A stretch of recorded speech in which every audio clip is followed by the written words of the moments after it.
Assalamualaikum, salam sejahtera, bersama saya Fauzi Zain. Baiklah, seperti biasa untuk waktu ini kami bawakan kepada anda segmen cerita. Ini adalah platform untuk kami kongsikan kepada anda, wartawan, editor ataupun sesiapa saja yang bekerja di belakang tabir yang menghasilkan laporan berita khususnya untuk TV di saluran 501 dan juga esroawani.com. Mungkin ada cerita-cerita pengalaman-pengalaman menarik yang mereka boleh kongsikan di sebalik penyampaian laporan berita yang mereka sampaikan. Baiklah, kalau kita bercerita tentang tahun baru, pastinya bila mana ada sahaja daripada kita sudah mempersiapkan diri dengan iltizam untuk tahun baru 2020 misalnya. Ambil contohlah, di bilik berita kita ada kumpulan wartawan. Melihat kepada 365 hari yang akan datang, pastinya kita akan melihat kembali 365 hari yang telah pun berlalu untuk tahun 2019. Khususnya para wartawan, selain pada mengumpul maklumat dan dihasilkan sebagai satu laporan berita, pastinya apa selepas ini untuk wartawan-wartawan khususnya di Esro Awani. Jadi untuk waktu ini, di ambang tahun baru ini, saya tampilkan seorang wartawan kanan di bilik berita Esro Awani, Ashraf Hasnan. Mungkin boleh kongsikan 2019 ni signifikannya. Mungkin ada pencapaian, mungkin ada pengalaman yang boleh dikongsikan semasa menjalankan tugas, kerana wartawan bukan sahaja menulis dan juga menyampaikan laporan berita itu, tetapi tugasannya lebih besar. Mungkin Ashraf boleh kongsikan? Pertama sekali saya berterima kasih kerana diberi peluang bukan sahaja membuat liputan di Malaysia tetapi juga di peringkat antarabangsa.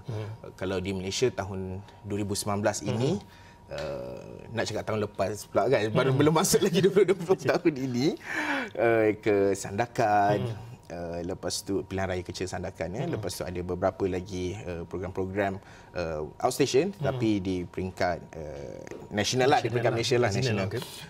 Tetapi ada juga program-program yang saya perlu hadir di peringkat antarabangsa. Antaranya termasuklah seperti di Senegal. Sebagai contoh, kalau kita ada visual di Senegal, mungkin boleh siarkan visual tersebut di Senegal. Di Senegal tu untuk persidangan atau pimpinan apa? Okey, kalau begini, Senegal ini adalah melibatkan dari segi conference emerging of Africa. Tetapi ianya merupakan conference melibatkan negara-negara Afrika. Yang dijemputnya adalah Perdana Menteri Tun Dr. Mahathir Mohamad. Jadi saya dan juga rakan-rakan media Malaysia yang lain hadir untuk membuat liputan bagaimana Perdana Menteri dijadikan sebagai ikon. Pemikirannya itu diambil kira oleh para pemimpin di Afrika ini. Jadi saya pun tak pernah pergi ke Afrika. Cuma dulu kita ada banyak membaca bagaimana sewaktu Kofi Annan menjadi setiausaha PBB, bagaimana rapatnya hubungan Afrika dan juga Malaysia, bagaimana Langkawi Dialog yang diilhamkan oleh Perdana Menteri yang melibatkan negara-negara Afrika dibincangkan. Jadi kali ini ianya bukan berlangsung di Malaysia, di Langkawi seperti dahulu Langkawi Dialog, tetapi melibatkan di negara Afrika itu sendiri. Tapi saya tak naklah cerita apa yang saya buat liputan sebab benda itu dah terjadi, tetapi apa yang menariknya kita dapat mempelajari dari segi budaya. Bagaimana orang di sana, susahnya di sana bagaimana. Walaupun kita tahu macam di Senegal ini 95-96% adalah umat Islam, tetapi dari segi higien kebersihannya, bila kita datang kita diberi taklimat, briefing, elak makan macam dekat kat tepi-tepi jalan ke apa ke, elakkan pengambilan minuman yang terdedah ke apa ke, kena dalam botol, kalau mineral ke apa ke. Jadi kita banyaklah kita belajar dari segi kesabaran, komunikasi. Komunikasi itu kan antara salah satu cabaran jugalah kalau buat liputan di luar negara macam di Senegal ni lah, apa yang anda dapat saksikan ni. Okey Ashraf, kalau ikut kalau sesiapa saja yang mengikuti Ashraf Hasnan sama ada di Instagram, Facebook ataupun di Twitter, pastinya Ashraf sendiri sentiasa kemaskini update apabila saja di mana saja Ashraf berada, sama ada di Senegal, Pakistan, Filipina ataupun pelbagai-pelbagai negara lagi. Tetapi bagi seorang wartawan, sama ada junior ataupun yang lebih kanan ataupun editor misalnya, proses pembelajaran untuk wartawan itu berterusan, tidak terhenti. Jadi daripada Senegal hinggalah ke negara-negara lain, apa sebagai seorang wartawan, apa yang Ashraf paling belajar dalam menyampaikan tugas-tugas sebagai wartawan ini? Satu adalah bagaimana sebuah stesen televisyen berita 24 jam. Okey, di mana kita tak kira masa, kita sentiasa ada visual ataupun news lah, kalau kita nak melihat, kita sentiasa ada news yang setiap jam lah, kalau boleh dikatakan tu mesti ada perkembangan terkini apa semua. Jadi kita tak boleh tunggu, bukan kita kata okey, saya punya next news, kalau katakanlah program tu habis pukul 2 petang, oh tak apa, saya punya next berita adalah pukul 8. Tidak. Tetapi di awal ni, kalau program habis pukul 2, janji pukul 3 tu dah ada something. Betul. Okey, berada di luar negara, bagaimana kita nak make sure benda tu cepat. Benda tu bukan setakat cepat, tapi kita nak penuh dengan fakta. Lepas tu, selain daripada itu, bagaimana kita nak pastikan bahawa kandungan kita itu menjadi cerminan kepada rakyat dan juga merakyatkan laporan itu. Kita tak nak macam laporan short sendiri yang mungkin yelah, orang pun bila baca itu macam parasnya terlalu tinggi tau. Macam kalau macam yelah, macam makcik kalau kat kampung ke kan tengok apa benda laporan ini. Jadi pendekatan itu perlu berbeza dan saya cuba menambah baik dari semasa ke semasa untuk memastikan bahawa laporan itu lebih dekat.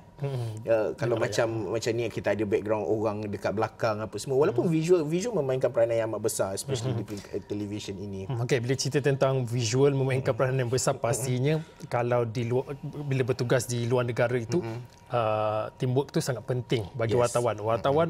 Wartawan TV pastinya tulang belakangnya adalah juru kamera. Dan kalau boleh dimainkan selain daripada visual Senegal, ada visual Pakistan, Filipina. Macam ni di Pakistan. Waktu lawatan Perdana Menteri berjumpa dengan rakan sejawat Imran Khan di Pakistan tahun 2019 juga, boleh dikatakan cabarannya tu ini Pakistan ni, okey, yang best di Pakistan ni masalah internet tau. Dia macam ni. Apabila kami sampai, kita dah buat test line lah, kita panggil term dia test line, okey. Kita dah hantar feed apa semua, okey, tak ada masalah. Lepas tu sewaktu hari lawatan ini, Perdana Menteri sampai, bila kami sebelum Perdana Menteri sampai ke kediaman rasmi PM Pakistan ini, yang ni di kediaman rasmi. Di kediaman rasmi visual semua kita dah memang nak bawa secara langsung. So kita dah test line cantik dah apa semua ni. Lepas tu bila PM masuk sahaja di kawasan pekarangan, di dalam di pekarangan kediaman rasmi tu, internet semua tak ada, down. Handphone tak ada, apa semua tak ada. Saya macam, kenapa ni kan? Kenapa, apa masalahnya? Handphone pun tak ada, line pun semua. Rupanya disebabkan, saya difahamkan, pengalaman Pakistan boleh dikatakan agak terlalu trauma sebenarnya dengan kejadian-kejadian letupan yang berlaku dan sebagainya, hanya menggunakan telefon bimbit. Jadi mereka macam kita di Malaysia, kita biasa dengar perkataan jammer. Bila ni okey, jammer, kenapa tak ada line jammer? Halangan jammer. Tetapi kalau di Pakistan, mereka bukan takat jammer ya Fauzi. Telco tower itu di shut down. Telco tower. So maksudnya keseluruhan wilayah itu tak ada. Contoh kalau ini di Islamabad itu, seluruh Islamabad itu ada radiusnya itu tak ada langsung jaringan internet. Telco nak call orang pun tak boleh. Jadi bagaimana Ashraf sendiri nak overcome masalah-masalah seperti itu dengan juru kamera? Selalunya kita akan biasalah kita record lah, kita full record and play. Kita terpaksa dari segi halangan-halangan begitu, memang no choice. Memang kita pun tak boleh keluar daripada kawasan itu. Kalau setengah tempat, kalau tak ada line internet, kita boleh keluar, ajak pilot, okey jom kita pergi tempat lain, kita cari tempat yang lain, okey. Tetapi kalau begini, kita bergerak sekali dengan motorcade ke apa ke, memang tiada cara lain selain menunggu Perdana Menteri untuk selesai program, keluar daripada kediaman rasmi itu, baru ada internet, baru saya boleh nak update KL. Dekat KL, oh macam ni perkembangan apa. So itu antara cabaran yang sebenarnya yang bagi saya menguji kesabaran juga, sebab kita dah sampai awal, kita dah test line, okey cantik, saya dah call KL, okey kita boleh siarkan secara langsung pembarisan, penghormatan, Perdana Menteri diberi penghormatan apa semua. Tetapi kenapa bila PM sampai tak ada kan? So Bila tiba-tiba tak ada, saya nak update KL pun tak boleh apa semua. So baru bila perkara inilah sebenarnya yang mematangkan dan juga okey, so next plan bagaimana kan? Ada tak sos lain yang membuat live macam TV Pakistan ke apa ke yang boleh kita tap dan sebagainya lah. Okey, Ashraf, berbaki lebih kurang 1 ataupun 2 minit sebelum kita menuju ke rehat. Mungkin daripada sudut pandang Ashraf lah, kalau kita melihat daripada cerita-cerita yang Ashraf kongsikan untuk tahun 2019, mungkin ada onak duri dan cabaran yang dihadapi oleh Ashraf bukan indah semuanya. Kalau lihat daripada gambar itu indah-indah belaka. Dan sementara kita bercerita ni, mungkin rakan-rakan di Bilik Pisah boleh kongsikan gambar-gambar yang boleh Ashraf kongsikan ketika Ashraf melakukan ini ada satu laporan berita. Ini satu gambar di mana sebenarnya kadang-kadang macam ni di Senegal masak sendiri dengan kawan-kawan media lain ya. Sebab nak cari makanan susah. So antara menunya biasalah sardin tin, kari pun kari dalam tin. Telur, ada kedai runcit beli telur, goreng sendiri. Itu juga salah satu cabaran. Makanan kena makan. Kalau tidak kadang dengan pengsan ke sakit perut ke lagi susah kita nak buat kerja. So ini antara cabaran lah. Kalau orang nampak mungkin di kaca TV itu mungkin kita tersenyum gembira, tetapi kadang-kala itu pelbagai lagi cabaran-cabaran lain. Tapi kita sentiasa tapi itu mematangkan diri tahu, memberi satu keseronokan bahawa kita okey dengan cabaran itu, kita berjaya melalui cabaran itu dan kita perlu melalui cabaran itu untuk memberi yang terbaik kepada para penonton di Astro Awani. Baiklah, saya kira itu juga janji daripada Ashraf Hasnan untuk tahun 2020 untuk bagaimana beliau boleh kongsikan laporan-laporan berita yang beliau sampaikan dan beliau tulis dan beliau kutip maklumat-maklumat daripada sumber-sumber yang boleh dipercayai itu diterjemahkan khusus untuk laporan berita untuk semua tatapan rakyat Malaysia secara khususnya tahun 2020. Baiklah, cerita berehat seketika kembali selepas ini dengan laporan yang lain pula.